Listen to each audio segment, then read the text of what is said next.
जय हिंद दोस्तों, वंदे मातरम।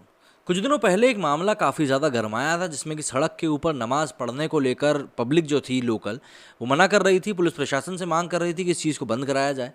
और इसको लेकर पुलिस प्रशासन ने जो बाद में बयान दिया था, वो काफ़ी ज़्यादा वायरल हो गया था। दरअसल उसमें पुलिस की सहमति भी दिखाई दी थी। अब इसी को लेकर विवाद बढ़ता जा रहा है और ये मामला खत्म होने का नाम नहीं ले रहा।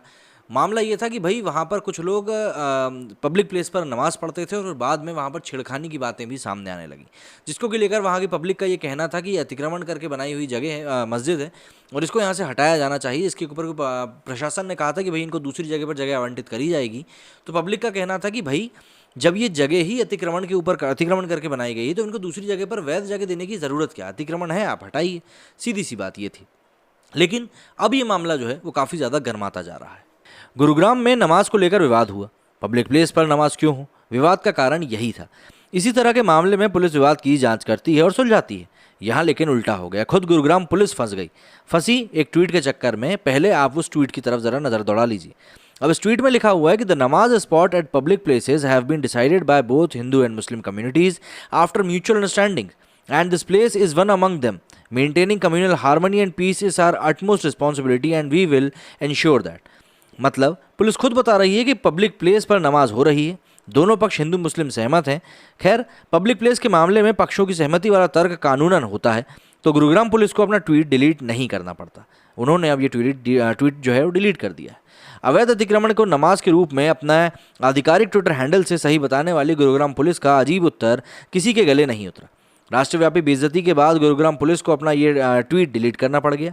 वहीं इस मामले पर हरियाणा भाजपा के प्रवक्ता रमन मलिक ने गुरुग्राम पुलिस को खट्टर सरकार के स्टैंड से अवगत कराते हुए पुराना सरकारी आदेश जारी किया। उन्होंने ट्वीट किया कि डीसी गुरुग्राम, आपको गुरुग्राम पुलिस से जवाब मांगना चाहिए। सेक्टर 47 में नमाज के मामले में उनकी प्रतिक्रिया पर मैंने आपको इस मामले में अपनी शिकायत और सवाल मेल कर दिए हैं। मई 2018 में ही सीएम खट्टर ने कहा था कि धार्मिक स्थलों पर ही धार्मिक क्रियाकलाप होने चाहिए। इसके साथ उन्होंने ज़रूरी डॉक्यूमेंट्स भी साझा किए। ज्ञात हो कि पिछले कुछ समय से सार्वजनिक स्थल पर नमाजियों के अवैध कब्जे का गुरुग्राम की जनता ने मुखर विरोध किया है।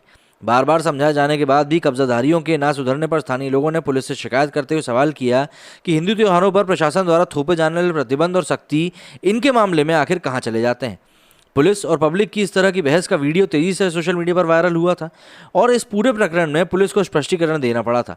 स्पष्टीकरण में गुरुग्राम पुलिस ने लिखा था कि सार्वजनिक स्थानों पर नमाज के स्थान हिंदू और मुस्लिम दोनों समुदायों द्वारा अपनी आपसी समझ के बाद तय किए गए हैं और ये जगह उनमें से एक है। सांप्रदायिक सद्भाव और शांति बनाए रखने हमारी सबसे बड़ी जिम्मेदारी है और हम इसे सुनिश्चित करेंगे। गुरुग्राम पुलिस के इस ट्वीट का विरोध की झड़ी लग गई। आखिरकार गुरुग्राम पुलिस ने वो ट्वीट डिलीट कर दिया, पर उसका स्क्रीनशॉट अभी तक वाद विवाद का केंद्र बना हुआ है। ट्वीट को डिलीट करना हालांकि गुरुग्राम पुलिस को राहत ना दे पाई।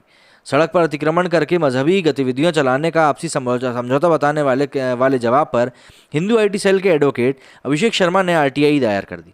उन्होंने गुरुग्राम पुलिस से आरटीआई के माध्यम से सवाल किया है कि पुलिस पूर्व में अतिक्रमण करके नमाज पढ़ने वालों के लिए लिए गए एक्शन का ब्यौरा दे और यदि सार्वजनिक स्थानों पर नमाज आपसी सहमति से हो रही है तो ये समझौता कब हुआ, इसको लेकर उन्होंने जवाब तलब किया।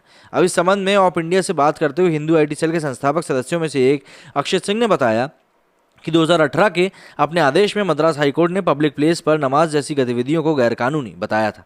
फिलहाल ये कहना गलत नहीं होगा, गुरुग्राम पुलिस के लिए उनका किया गया एक ट्वीट गले की फांसी बन चुका है।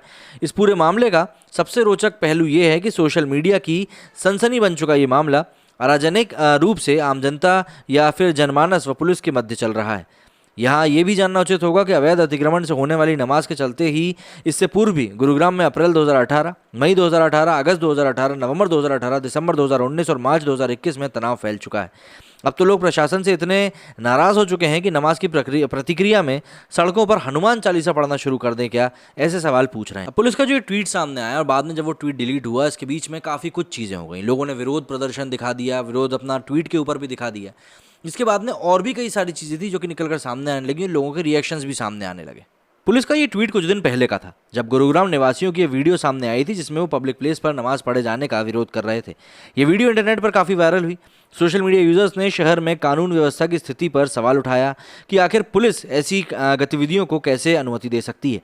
गुरुग्राम पुलिस द्वारा सार्वजनिक स्थलों पर नमाज पढ़ने को जायज़ ठहराना देख यूज़र भड़क गए और पूछने लगे कि आखिर लोगों के विरोध को वो कैसे नकार सकते हैं और कैसे चलती सड़क पर नमाज पढ़ने को जायज़ ठहराया जा सकता है।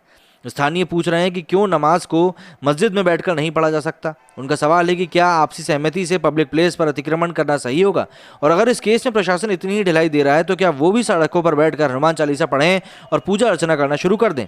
तो वहीं दूसरे यूजर ने कहा कि इस्लामी देशों में भी सार्वजनिक संपत्ति पर नमाज पढ़ना हराम है।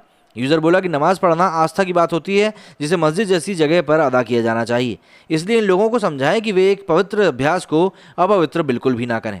पत्रकार स्वाति गोयल शर्मा ने पूछा है कि आखिर गुरुग्राम पुलिस विरोध करने वालों की आवाज़ को दबा क्यों रही है। एक अन्य ट्विटर यूजर ने गुरुग्राम पुलिस के रुख पर प्रकाश डाला और ये बताया कि कैसे ये चीज़ें सीएम खट्टर के विचारों के विरुद्ध हैं, जिन्होंने कहा था कि मुसलमानों को नमाज मस्जिदों में ही अदा करनी चाहिए। विशाल शर्मा ने इस बारे में ट्वीट किया था। कुछ लोगों ने उन प्रतिनिधियों के बारे में सवाल किया जिन्होंने हिंदू समुदाय की ओर से मुस्लिमों के साथ समझौता किया और सार्वजनिक स्थल पर नमाज पढ़ने को कह दिया। ये सवाल भी उठाया कि इस संबंध में अन्य धर्मों के लोगों से परामर्श लिया गया था क्या। एक यूजर ने सवाल किया है कि आपसी निर्णय से क्या मतलब है, क्या पुलिस अनुमति देती है कि दो समुदाय आपसी सहमति से कुछ ऐसा करें जो कानून व्यवस्था को बिगाड़ दे। गौरतलब है कि पिछले दिनों गुरुग्राम के सेक्टर 47 में रहने वाले लोगों का वीडियो वायरल हुआ था। वीडियो में दिख रहा था कि वे अपने पड़ोस में मुस्लिमों द्वारा सड़कों पर नमाज अदा किए जाने से बेहद परेशान हैं। स्थानीय लोगों ने मौके पर इकट्ठा हुए मुस्लिमों का विरोध किया और उन पर कानूनी व्यवस्था को तोड़ने का आरोप भी लगाया। सार्वजनिक स्थल पर नमाज का विरोध करने वाले स्थानीय निवासियों में से एक ने कहा था कि जिस तरह से मेरठ की लड़की को मारा गया और फरीदाबाद की लड़की को मौत की घाट उतार दिया गया, कहीं ये सब भविष्य में हमारी बेटियों के साथ भी ना हो जाए।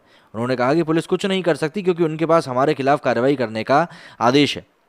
हिंदू समूह के अनुसार ये लोग दरगाहों का निर्माण कर भूमि पर अवैध रूप से कब्जा करने के लिए सार्वजनिक जगहों पर नमाज अदा करते हैं और स्थानीय निवासियों का कहना है कि इससे महिलाएं बेहद डरी हुई हैं। जब से सड़कों पर नमाज पढ़ना शुरू हुआ है तब से चेन स्नैचिंग, छेड़खानी की घटनाएं बढ़ गई हैं। सड़कों पर इस अवैध नमाज को रोका जाना चाहिए। एक अन्य स्थानीय निवासी ने कहा कि हम यहाँ अवैध मस्जिद या मज़ार नहीं बनने देंगे। अब ये मामला जो है तुल पकड़ता जा रहा है और काफ़ी ज़्यादा बढ़ता जा रहा है। इसको बढ़ता हुआ देखकर प्रशासन को भी सही तरीके से कदम उठाना होगा, वरना ये माहौल बिगाड़ भी सकता है। और ऐसे में सबसे बड़ी बात तो यही है कि पुलिस के ऊपर गोरखपुर मामला जो हुआ है मीनाक्षी गुप्ता का, उसमें भी काफ़ी सवाल उठ रहे हैं और यहाँ पर भी सवाल पुलिस के ही ऊपर उठ रहे हैं। ऐसे में कई सारी चीज़ें हैं जो कि सरकार के सामने भी आके खड़ी हो जाएंगी, क्योंकि माहौल अब चुनावी बनता जा रहा है। आपका कहना है इस मामले में मुझे कमेंट करके ज़रूर बताइएगा। मेरे स्टूडियो में फिलहाल इतना ही। जय हिंद, जय भारत।